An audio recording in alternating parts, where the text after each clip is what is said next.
Magandang araw Pilipinas. Narito na ang ating fresh weather update ngayong araw mula sa Pag-asa. Ngayong araw ng Linggo, Setyembre 28, 2025, as of alas 3 ng umaga kanina, ang easterlies ay nakakaapekto ngayon sa buong bansa. Samantala, binabantayan din ang Typhoon Bualoy, dating si Opong, na nasa labas ng PAR. Ang sentro nito ay nasa 1,075 kilometro sa kanluran ng Northern Luzon.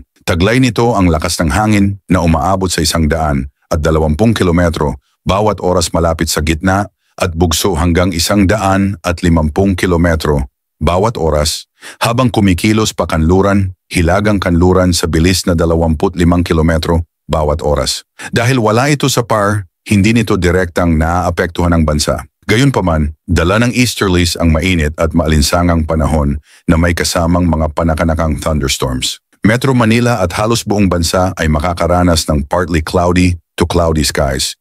Ngunit posibleng magkaroon ng biglaang ulan at kulog lalo na sa gabi.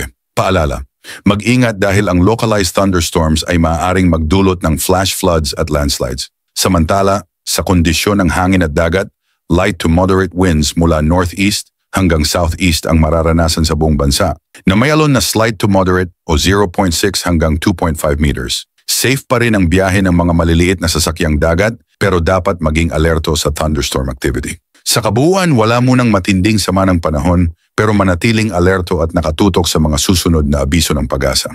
Ang iyong like at pag-subscribe ay napakalaking tulong bilang suporta sa ating channel. PWD, ang ulat panahon na hindi ka iiwan, rain or shine. Ingat Pilipinas!